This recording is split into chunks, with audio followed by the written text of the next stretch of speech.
Offensive defence में खुशामदीद कहते हैं। व्यूअर्स, आज की वीडियो चाइनीज JH-7 एयरक्राफ्ट को लेकर बनाई गई है। कुछ पाकिस्तानी यूट्यूबर्स का ये कहना है कि पाकिस्तान चाइना से JH-7 एयरक्राफ्ट खरीद रहा है या चाइना पाकिस्तान को JH-7 एयरक्राफ्ट ऑफर कर रहा है। व्यूअर्स, ये बातें इलॉजिकल और इमेच्योर हैं जो सिर्फ रेटिंग और व्यूअरशिप के लिए की जाती हैं। इसके पीछे रीज़न ये है कि कुछ हफ्ते पहले डिफेंस एक्सपर्ट्स ने ये कहा था कि Chinese JH-7 aircraft Pakistan air force और पाकिस्तान नेवी के डीप स्ट्राइक रोल के लिए एक अच्छा जहाज साबित हो सकता है। ये सिर्फ एक एनालिसिस था, लेकिन इस पर वीडियोस बनाना और यहाँ तक कह देना कि पाकिस्तान ये एयरक्राफ्ट खरीद रहा है इररिस्पॉन्सिबल बिहेवियर है। टीम ऑफेंसिव डिफेंस आज की वीडियो में चाइनीज JH-7 एयरक्राफ्ट का मुकम्मल एनालिसिस करेगी और ये बताएगी कि क्या पाकिस्तान एयरफोर्स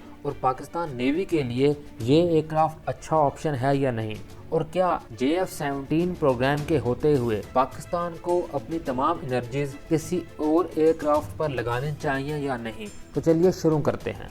व्यूअर्स, अगर बात की जाए डीप स्ट्राइक एयरक्राफ्ट की, तो डीप स्ट्राइक एयरक्राफ्ट वो एयरक्राफ्ट होता है जो दुश्मन के इलाके में ज़्यादा दूरी तक जाकर बॉम्बिंग मिशन परफॉर्म करके वापस आ सकता है। डीप स्ट्राइक एयरक्राफ्ट में जो खसूसियात होती हैं उनमें पहले नंबर पर आती है payload capacity.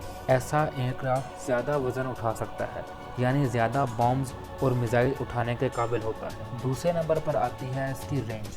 Deep strike aircraft ज़्यादा रेंज तक जा सकता है।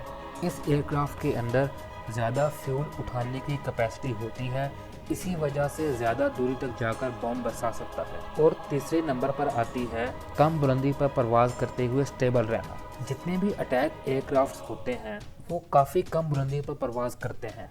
कम बुलंदी पर परवाज़ करने से वो दुश्मन के रडार से बच जाते हैं। इसी वजह से स्ट्राइक एयरक्राफ्ट कम बुलंदी पर स्टेबल होते हैं। व्यूअर्स, अगर बात करें पाकिस्तान एयरफोर्स की, तो Pakistan air force dedicated strike aircraft इस्तेमाल नहीं करती, यानी बॉम्बिंग मिशन के लिए मखसूस जहाज इस्तेमाल नहीं करती जो सिर्फ बॉम्बिंग मिशन परफॉर्म कर सके। इसके बजाय पाकिस्तान एयरफोर्स की फिलॉसफी मल्टी रोल एयरक्राफ्ट की तरफ ज़्यादा है, यानी वो एयरक्राफ्ट जो दोनों मिशन कर सकें, फिजा से फिजा में जंग भी कर सकें और फिजा से ज़मीन पर बॉम्बिंग भी कर सकें। मसलन JF-17, F-16 और मिराज तीनों ही मल्टी रोल तैयारे हैं। अलबत्ता मिराज का एक ऐसा वेरिएंट है जो सिर्फ स्ट्राइक मिशन परफॉर्म करता है। इससे पहले पाकिस्तान एयरफोर्स A5 के नाम से एक मखसूस स्ट्राइक एयरक्राफ्ट इस्तेमाल करती रही है जो सिर्फ बॉम्बिंग मिशन परफॉर्म करता था, लेकिन वो एयरक्राफ्ट पाकिस्तान ने रिटायर कर दिया है और उसकी जगह JF-17 पाकिस्तान ने अपनी एयरफोर्स में शामिल कर लिया है।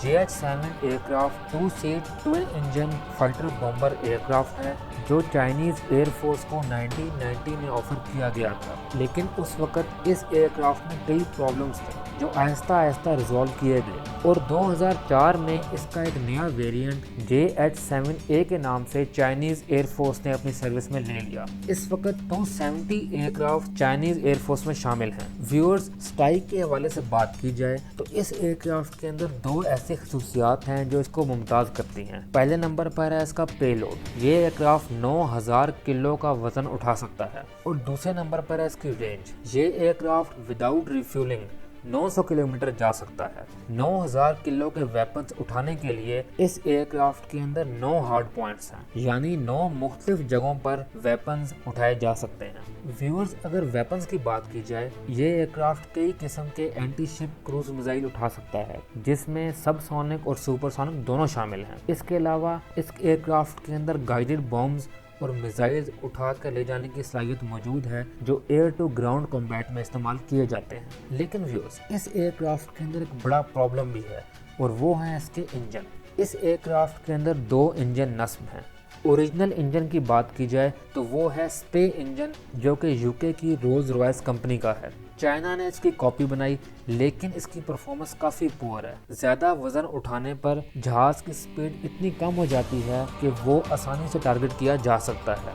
व्यूअर्स, अब हम ज़रा कंपैरिजन करते हैं JH-7 एयरक्राफ्ट का JF-17 और मिराज के साथ। इस कंपैरिजन का मकसद ये है कि हम ये जान सकें कि JH-7 एयरक्राफ्ट कौन कौन सी वर्क कैपेबिलिटीज़ फराहम करता है जो मिराज और JF-17 में नहीं है।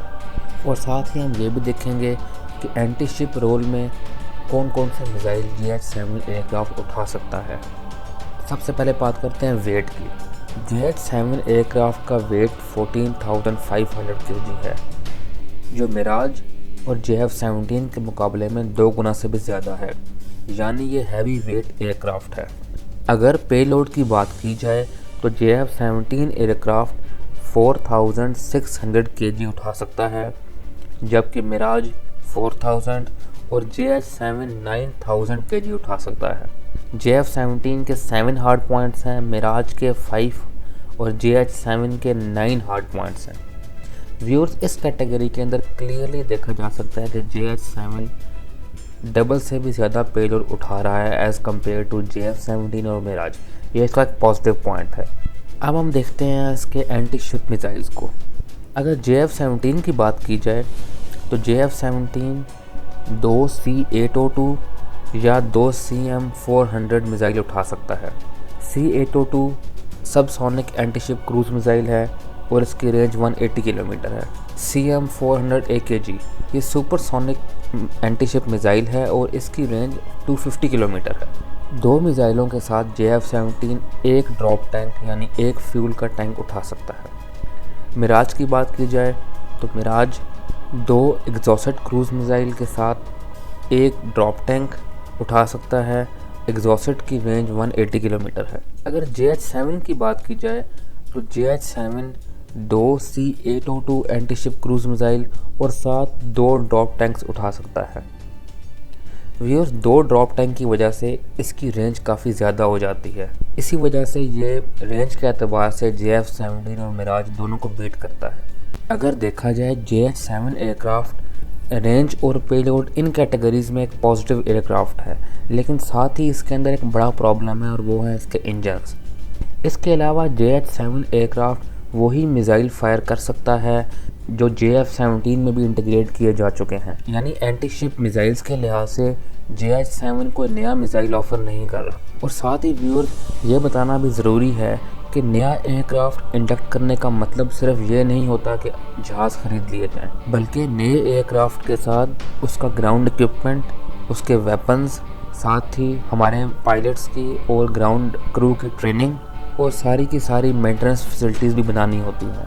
यानी नया एयरक्राफ्ट इंडक्ट करना एक बहुत बड़ा प्रोजेक्ट है जिस पे बहुत ज़्यादा पैसा खर्च होता है। इसलिए सिर्फ नेवी के स्ट्राइक रोल के लिए अगर हम ये एयरक्राफ्ट इंडक्ट करते हैं, ये हमारी इकॉनमी के लिए बड़ा बर्डन भी होगा और साथ ही ये एयरक्राफ्ट इंजन के लिहाज से कई प्रॉब्लम्स भी देगा, तो इसी वजह से इसकी मेंटेनेंस भी बहुत ज़्यादा होगी।